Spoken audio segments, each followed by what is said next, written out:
de grands ongulés, affaiblis par le froid et la faim.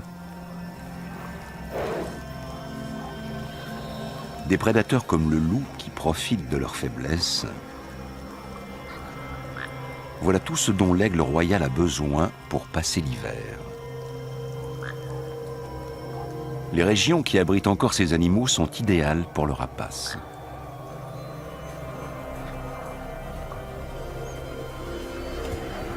En hiver, le fier chasseur se transforme volontiers en charognard. Il se contente alors de ce que les autres prédateurs lui laissent. D'habitude, l'aigle royal ne cède pas aussi rapidement sa place à un congénère. D'ailleurs, celui-ci ne paraît pas tellement intéressé par la nourriture.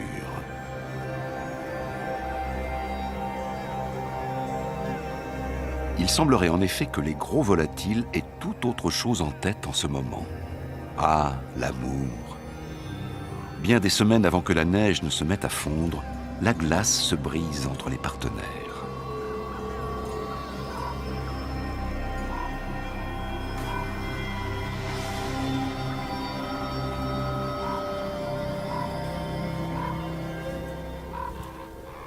Ils vont s'accoupler jusqu'à 20 reprises avant que la femelle ne ponde au début du mois d'avril.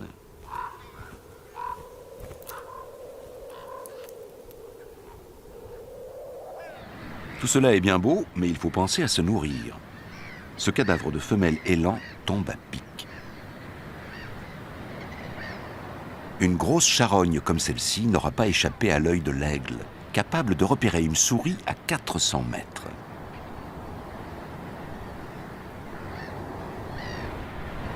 Mieux vaut arriver le premier sur les lieux.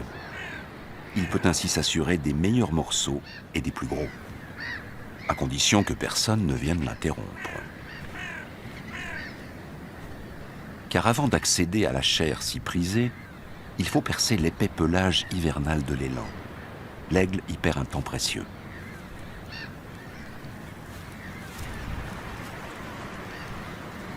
L'élan a déjà été repéré par un grand aigle de mer. Les corneilles et les corbeaux ne représentent pas de véritable concurrence. Même l'aigle de mer, généralement plus imposant que son cousin, semble hésiter. Il y a une raison à cela.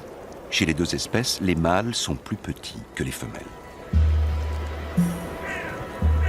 Lorsqu'un aigle de mer mâle est face à un aigle royal femelle, la différence est à peine perceptible.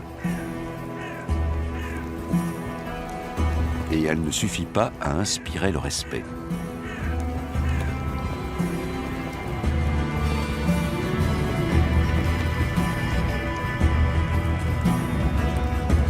En revanche, si 5 kilos de muscles portés par des ailes de près de 2,50 m d'envergure fondent sur vous, le rapport de force change.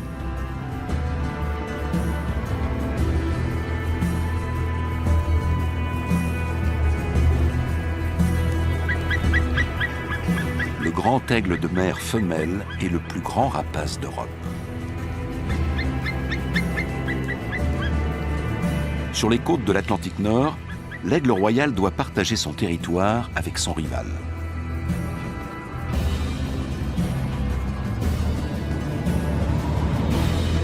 Sur les hauts sommets des Alpes et des Carpates, il règne seul.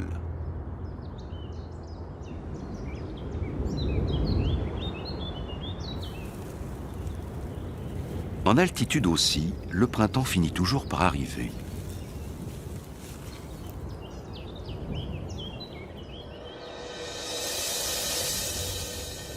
Lorsque la neige libère enfin les pâturages, c'est un soulagement pour les grands herbivores affamés comme les cerfs. Pour l'aigle aussi, ces changements ont des conséquences. Il va trouver moins de charognes et devra chasser lui-même. Les branches fraîches déposées dans l'air indiquent que la couvaison est proche. Un étage plus bas, le coq de bruyère ferait bien de ne pas tant s'exposer. Mais tout gonflé qu'il est de testostérone, il ne pense qu'à impressionner sa belle, qui se tient quant à elle bien à l'abri.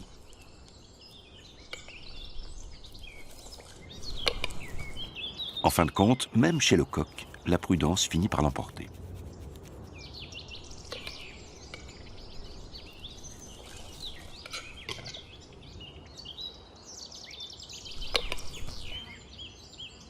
Et même à l'abri des arbres, il parvient à séduire sa douce.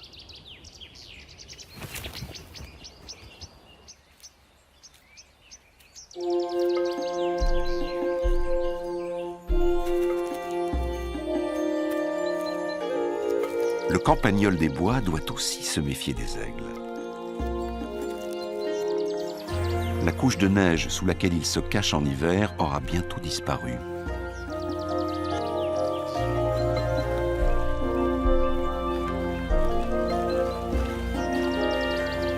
La plume enfouie sous la neige montre bien que les aigles étaient déjà présents l'année passée. Fort heureusement, les forêts de montagne où l'on trouve de telles plumes sont de plus en plus nombreuses. Dans les Alpes, par exemple, on recense à nouveau 1300 couples d'aigles royaux.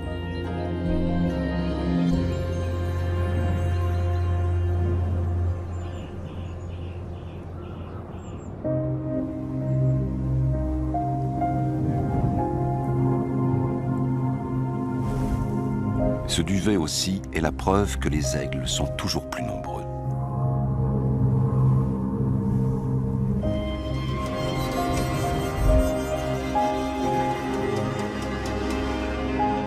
Le coq de bruyère a été victime de son ardeur et a perdu toute prudence.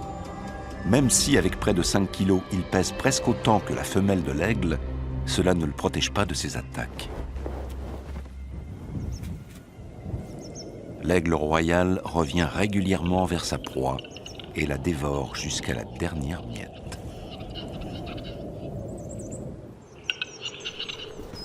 Le coq de bruyère vit dans des milieux où la nature est encore relativement préservée. En effet, il est très exigeant quant à la qualité de son environnement. C'est la raison pour laquelle ces régions s'avèrent également idéales pour l'aigle. Les coqs de bruyère et leurs cousins font partie des proies préférées de l'aigle. Mais ils se font rares. Les endroits propices à leur développement et qui leur offrent suffisamment d'espace pour se cacher manquent. Il en va de même pour leurs prédateurs.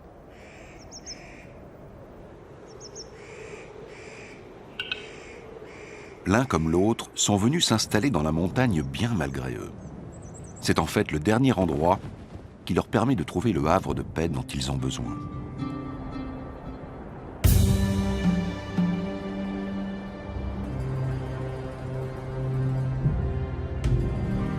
Autrefois, l'aigle royal régnait sur des paysages tous plus différents les uns que les autres. Les montagnes et les plaines, les forêts et les steppes. Depuis quelques centaines d'années, son royaume se limite au sommet. Mais il n'a pas perdu son titre de roi des airs. La parade nuptiale des aigles débute avec des vols en feston à des allures infernales. Leur numéro de bravoure commence à l'hiver. Il s'agit de séduire leur partenaire avant la période d'accouplement qui approche.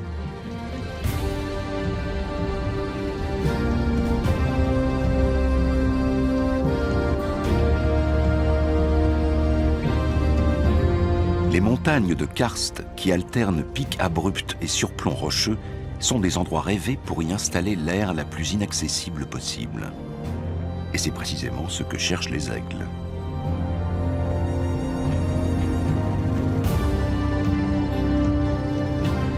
L'altitude idéale doit permettre à une aire d'être à l'abri des importuns, tout en restant accessible quand il s'agit d'y rapporter de lourdes proies.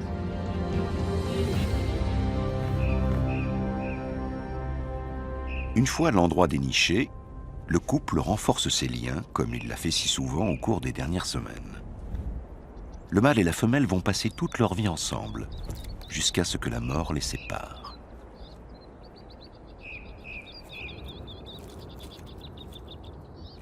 Un chamois adulte est une proie un peu trop grosse, mais dans les forêts et prairies d'altitude, le choix reste immense.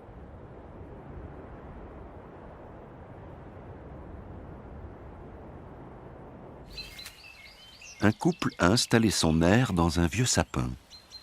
Le mâle couve l'unique œuf que sa partenaire a pondu il y a quelques jours. Il s'installe avec beaucoup de précautions pour éviter que l'œuf ne cède sous son poids de près de 4 kilos.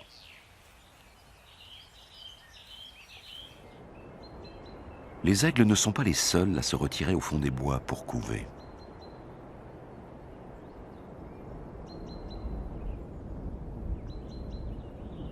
Dans la vallée voisine, suffisamment à l'écart pour être à l'abri, une cigogne noire plane jusqu'à son nid.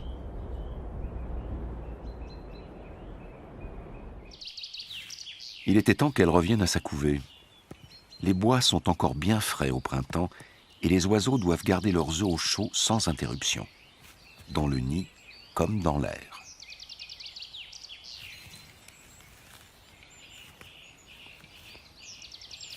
Ils retournent inlassablement leurs œufs.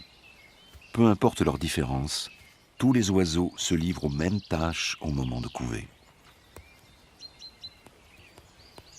Ils s'assurent du bon capitonnage et de la bonne isolation du nid afin d'éviter une trop grande perte de chaleur au moment où les adultes viennent s'y relayer.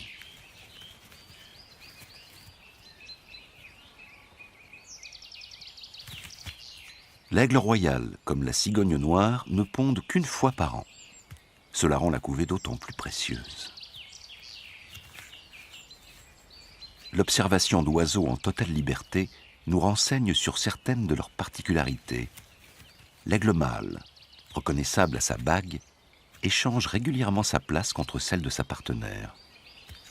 La couvaison n'est donc pas l'apanage de la femelle. Celle-ci patiente à proximité de l'air et y retourne dès que le mâle s'en est allé.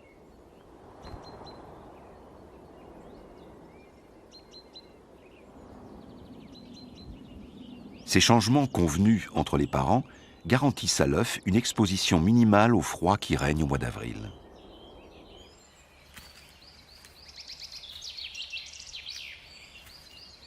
Les aigles vont devoir persévérer dans cette routine pendant 6 longues semaines, jour et nuit, jusqu'à l'éclosion.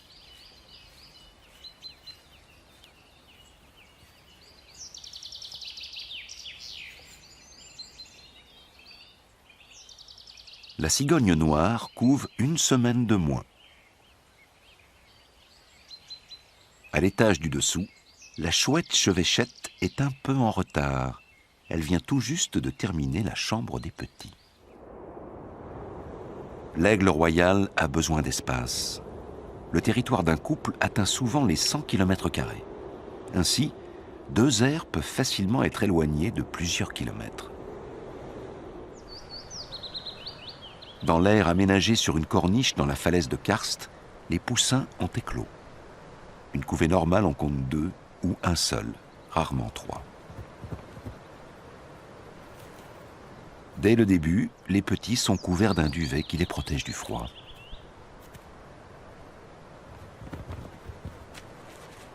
Cette fois, la femelle ne rapporte que des branches.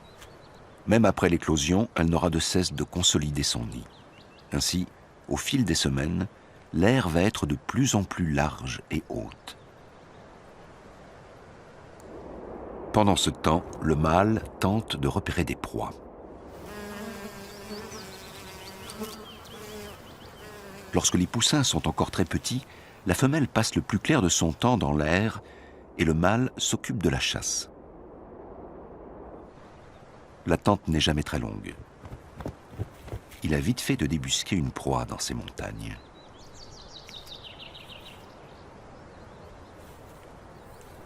Il ne s'attarde pas pour autant dans l'air.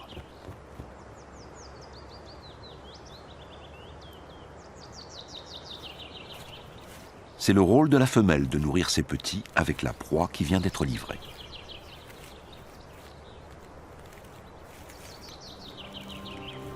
La moitié des aigles européens installent son aire sur une falaise.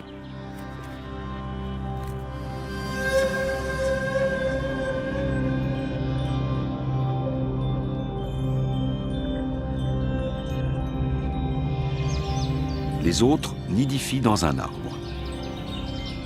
Le petit n'a pas plus de 2 semaines mais sa mère peut l'abandonner quelques instants lorsqu'il ne fait pas trop froid.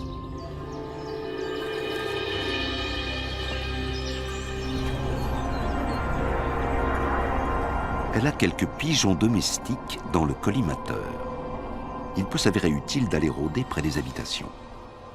Depuis son perchoir, elle a une vue imprenable sur le pigeonnier.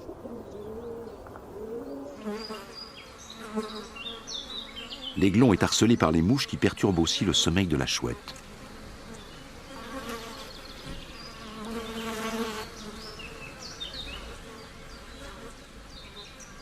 Le retour des parents se fait parfois attendre. L'aigle royal chasse avant tout en terrain découvert et il lui faut un certain temps pour revenir dans la forêt.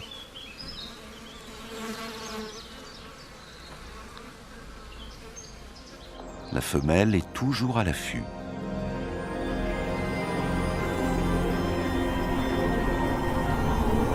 En règle générale, les pigeons sont trop rapides et trop agiles pour l'aigle.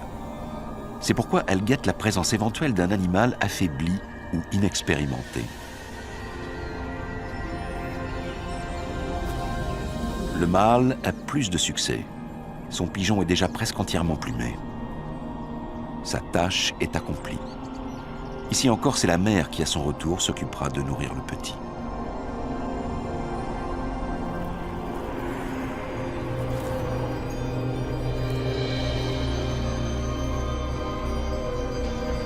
La femelle abandonne. On a besoin d'elle dans l'air.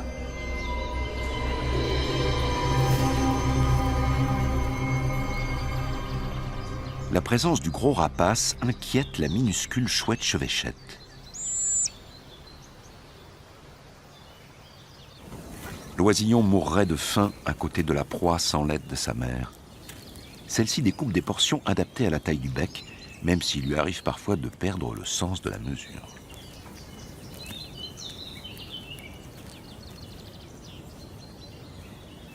Le fait de n'avoir qu'un petit à chaque couvée permet aux aigles d'assurer la pérennité de l'espèce tout en régulant les naissances. L'aire mesure 1,5 mètre de diamètre et près d'1 mètre de haut. Pourtant, dissimulée dans la forêt dense qui la protège des regards, elle est difficilement repérable. C'est une stratégie qu'utilisent aussi les cigognes dont le nid imposant est à peine plus petit que celui des aigles. Ce ne sont pas moins de 3 cigogneaux insatiables qui y attendent leur repas. Au menu des aigles, de la viande fraîche et crue.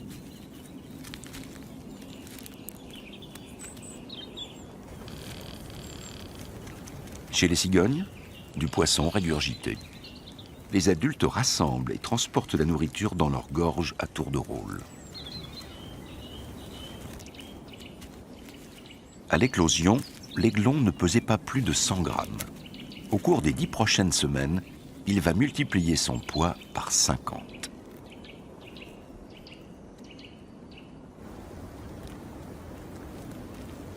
Heureux ceux qui peuvent s'amuser entre frères et sœurs. L'oisillon unique doit se contenter de sa mère.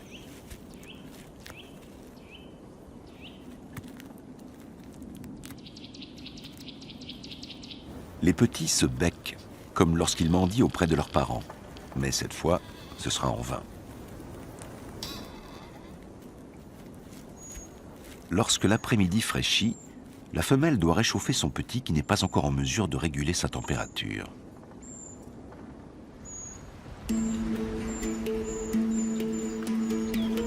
Bien camouflé, un grimpero des bois est en quête d'insectes.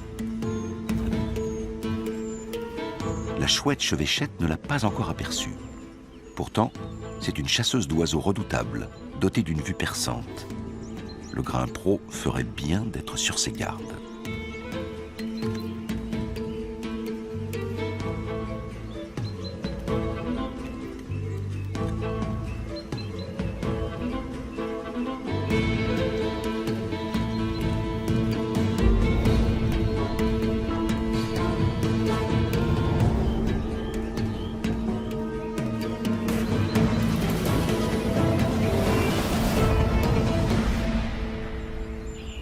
Contrairement aux autres chouettes, la chevêchette chasse de jour, puisque ses proies, les passereaux, sont diurnes.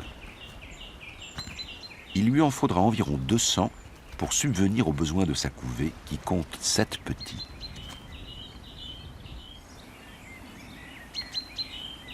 On évacue les déchets comme à l'époque médiévale.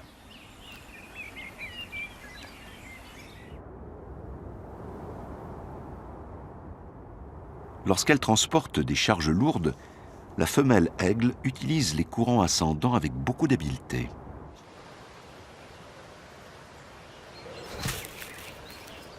Encore du matériel de construction. Elle n'en finit plus de bricoler.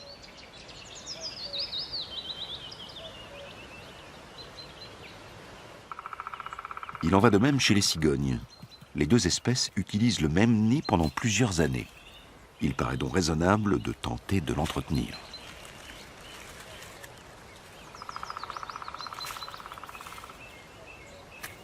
Certains biologistes prétendent que les branches bien feuillues auraient des vertus antiseptiques. Cette théorie n'a toutefois pas encore été vérifiée. Un petit est mort dans le nid des voisins aux longues pattes. Seuls 2 cigogneaux ont survécu. De son côté, l'aiglon s'est bien développé. Ce n'est pas étonnant, après tout, il a sa mère tout à lui. Enfin, lorsqu'elle n'est pas occupée à bricoler.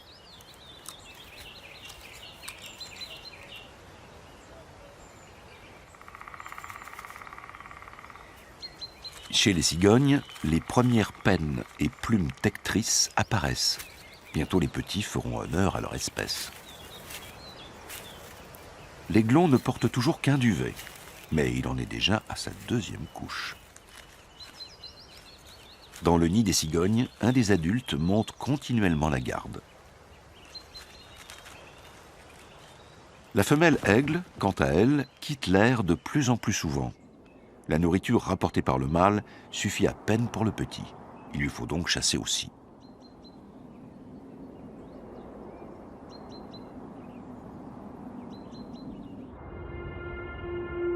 Dans les forêts d'altitude, les aigles et les cigognes ne sont pas les seuls à se soucier de la continuité de leur espèce. Au royaume des plantes aussi, le temps est venu de transmettre son capital génétique. Début juin, le sabot de Vénus jaune se met à fleurir. C'est incontestablement la plus belle orchidée d'Europe.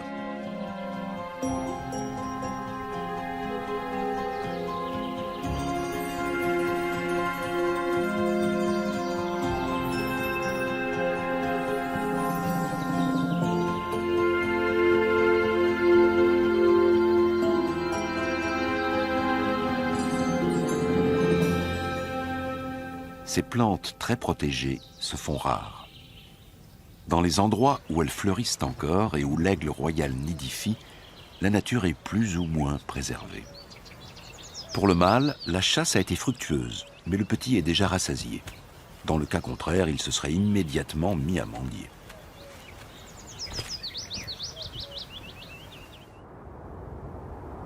Comme les aigles, les cigognes savent se servir des courants ascendants. Avec des ailes de plus d'1,50 m d'envergure, elles peuvent parcourir jusqu'à 10 km en quête de nourriture. Les grenouilles et les poissons dont elles nourrissent leurs petits ne sont pas si faciles à trouver dans une forêt.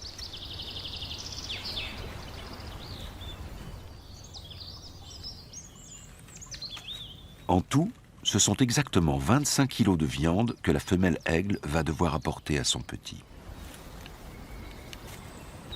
Les parents cigognes connaissent les mêmes problèmes. Il leur faut en moyenne procurer 500 grammes de nourriture par jour à chaque petit. Et cela pendant 60 jours, ce qui revient à 30 kg par rejeton. Les proies riches en protéines qui échouent dans le nid semaine après semaine sont particulièrement nutritives. Avec tout ce qu'ils avalent, les petits doivent aussi parfois songer à s'alléger.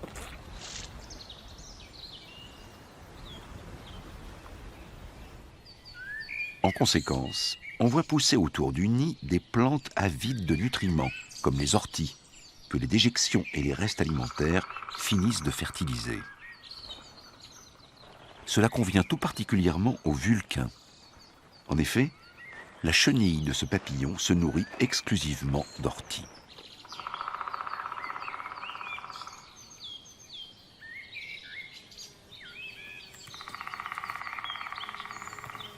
C'est ainsi que les gros oiseaux des bois nourrissent non seulement leur progéniture, mais aussi, indirectement, des petits papillons.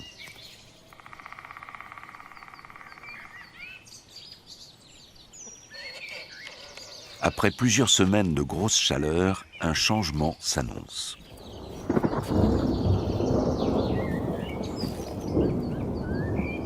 Il est grand temps pour le vulcain de se mettre à l'abri. Quant à la cigogne, l'orage lui promet un bon repas.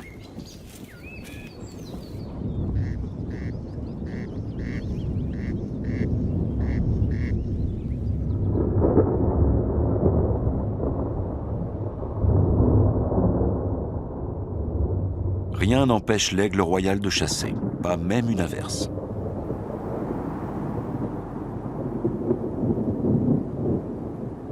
La femelle a repéré quelque chose. Grâce à une vue plus perçante de biais que de face, l'aigle peut garder son objectif à l'œil durant ses manœuvres. L'aigle ne s'approche jamais de sa proie de façon frontale. Si le chasseur fondait à la verticale, le campagnol le repérerait immédiatement. Tiens, il y en a du monde dans ce pré. Ce n'est que lorsqu'il est juste au-dessus du sol que l'aigle se rapproche de la proie convoitée. Pour le campagnol, c'est comme s'il surgissait de nulle part. Le mâle a suivi toute la manœuvre, mais il ignore ce que la femelle a attrapé.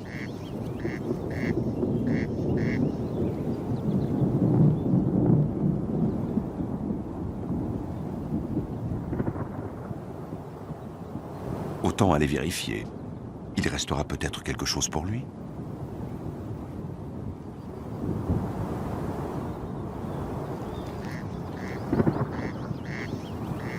Le constat est plutôt décevant.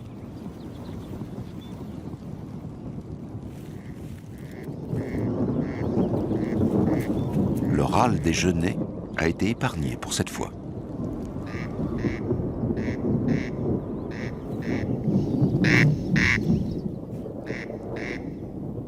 Ces oiseaux marquent leur territoire en criant.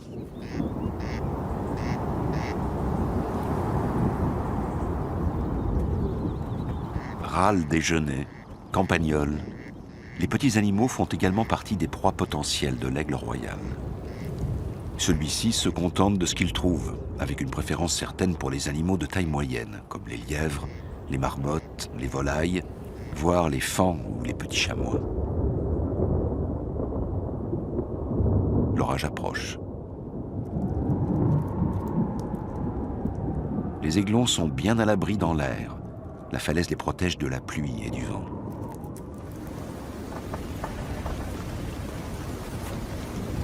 En revanche, le petit dans l'arbre est livré aux éléments. Les secours arrivent. Il s'en est fallu de peu. Le duvet a tôt fait d'être trempé. Il n'a pas encore les vertus imperméables des plumes des adultes.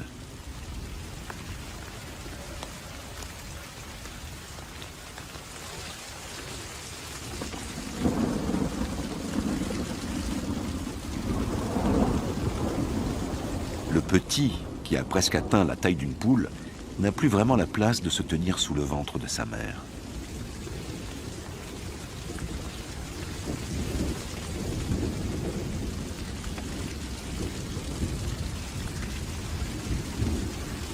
Celle-ci tente de le protéger tant bien que mal.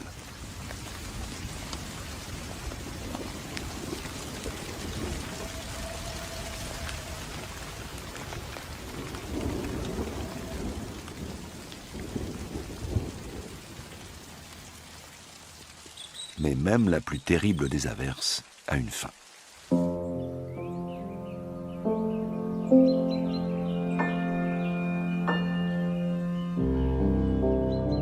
Comment va l'aiglon? Il il a surmonté l'épreuve avec succès. Ce n'est pas toujours le cas. Certaines années très pluvieuses voient de nombreux aiglons périr dans leur nid. Mais le vent et la pluie ne sont pas seuls responsables de la diminution du nombre d'aigles depuis 4 siècles en Europe.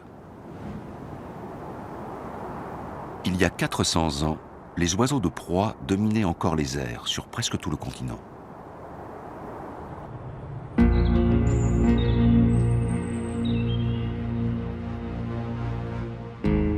Leur déclin s'est amorcé dès le XVIIe siècle.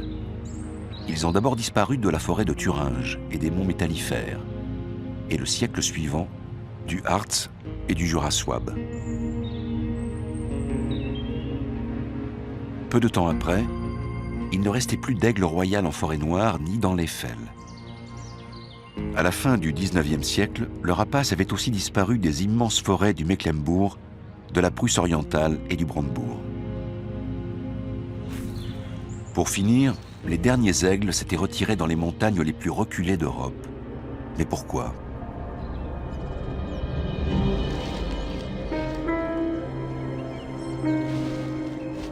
Pendant des centaines d'années, les aigles ont été pourchassés sans relâche par l'homme.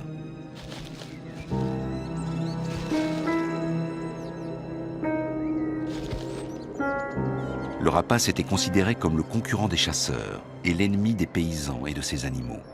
Il fallait qu'ils disparaissent, comme le loup, l'ours et le lynx.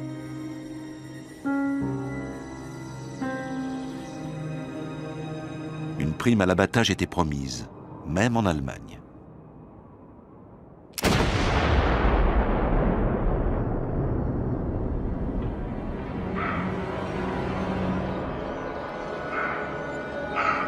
Les choses ont bien changé. Aujourd'hui, les rapaces sont strictement protégés et le braconnage est rare.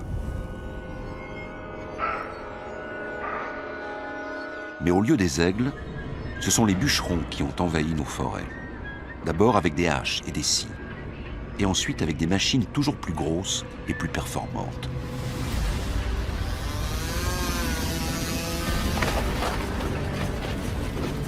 Jamais auparavant, on n'avait abattu ni travaillé autant de bois à une telle vitesse.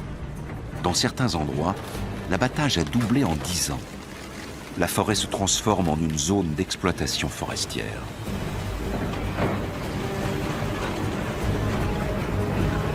Les arbres se sont inclinés face aux machines. La forêt ancestrale, riche en essences variées, cède la place à la monoculture qui appauvrit les sols.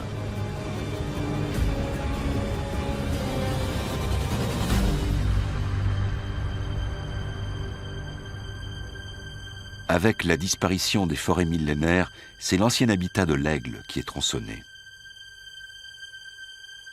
On adopte désormais une approche différente et dans certaines montagnes, le nombre d'aigles augmente à nouveau. Mais il faudra encore bien de la patience avant de voir réapparaître un aigle dans ces forêts.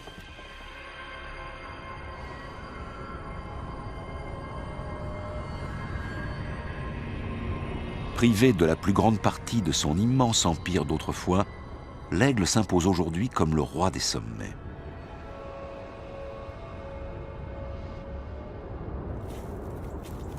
Deux bons mois après leur naissance, les aiglons nichés dans la falaise ont énormément grandi. Grâce à leur serre puissante, ils vont pouvoir attraper et tuer leur proie. Mais pour le moment, ils ne savent pas encore s'en servir. Une chance pour le petit visiteur.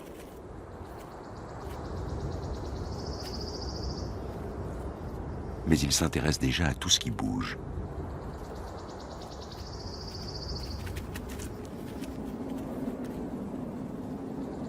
Ils ont appris à soigner leur plumage.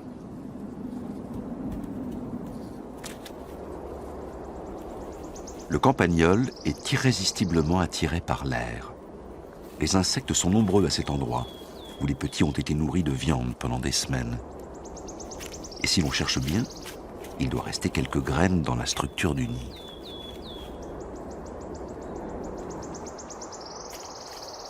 C'est un véritable pays de cocagne pour cet omnivore.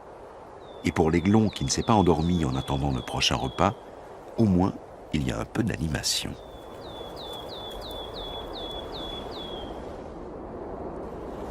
Le vulcain, quant à lui, est attiré par les déjections. Il y puise régulièrement des sels minéraux.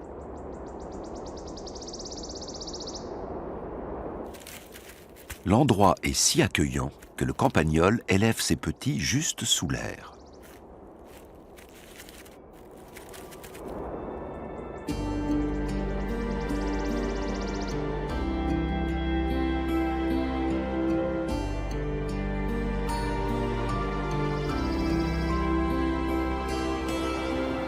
Ainsi passent les semaines, et il semble que rien ne pourra venir assombrir le ciel de l'Aigle.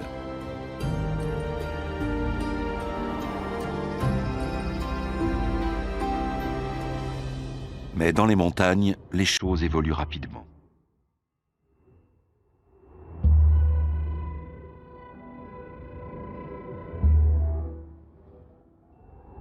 Par mauvais temps, beaucoup d'animaux se mettent à l'abri, ce qui rend la chasse plus difficile pour les aigles adultes. Au froid et à l'humidité s'ajoute alors la faim, un dangereux cocktail pour le juvénile.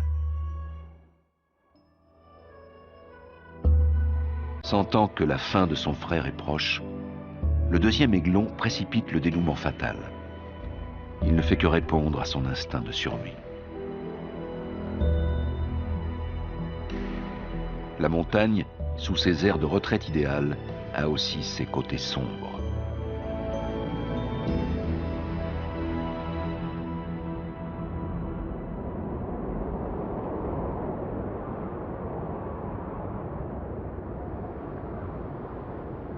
Aucune amélioration des conditions climatiques n'est à prévoir. Les parents reviennent inlassablement bredouilles. Ils n'ont plus que le cadavre de leur petit comme seule nourriture. Ce genre de comportement n'est pas rare chez les rapaces. Il n'y a pas de place pour la pitié dans leur monde. Il s'agit d'insuffler toute l'énergie possible à l'aiglon survivant, pour que tous les efforts fournis pendant la couvée n'aient pas été vains.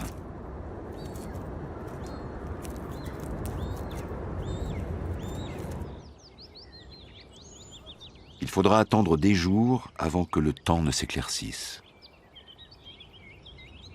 Ce qui a été vécu comme une véritable catastrophe par les uns est un don du ciel pour les autres. Le crapaud sonneur a un besoin impératif de ces pluies abondantes. Comme les mares où il se reproduit peuvent disparaître aussi vite au moindre rayon de soleil, il ne tarde pas à s'accoupler. Ces deux-là ne donnent pas l'impression de vraiment s'apprécier.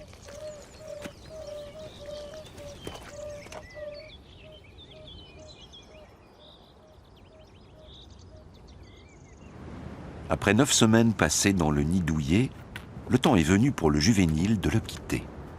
Par mesure de précaution, il sort d'abord en marchant. Les parents lui montrent qu'il existe une autre façon de se déplacer. Ils cherchent à le motiver.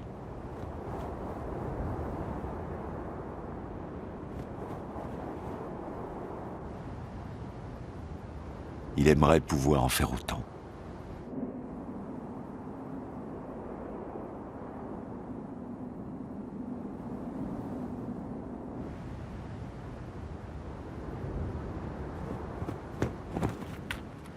Son père l'attire avec une proie et l'encourage à parcourir ses premiers mètres au-dessus du sol.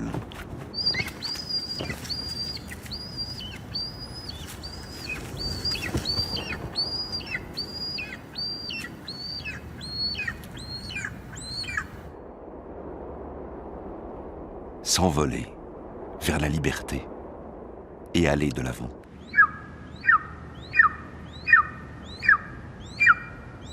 Une fois revigoré, il laisse parler son courage.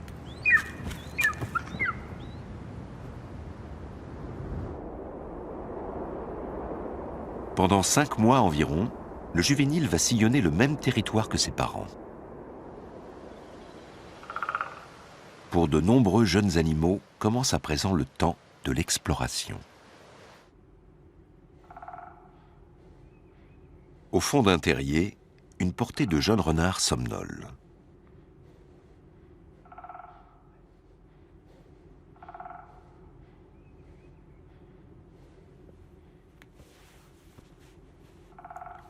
Poussés par la curiosité, les renardeaux n'y tiennent plus. Parfait. Le pâturage est fraîchement fauché, c'est un terrain de jeu idéal. Mais il est également dangereusement à découvert.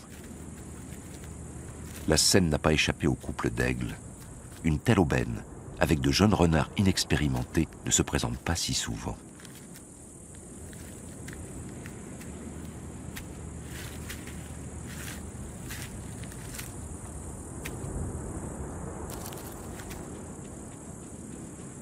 La renarde ne retrouvera pas tous ses petits dans le terrier. Les aigles adultes n'apportent plus la nourriture au nid. Ils veulent attirer le petit à eux. Cette stratégie paye. Poussé par la faim, l'aiglon est appâté par les restes.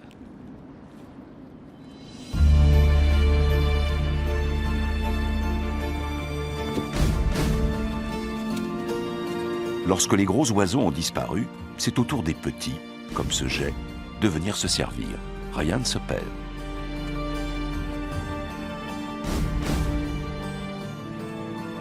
L'aiglon de la forêt va encore être pris en charge par ses parents pendant de longues semaines.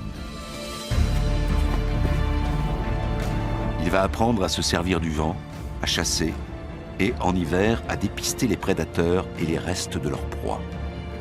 Puis un jour, dans 4 ou 5 ans, il fondera son propre royaume.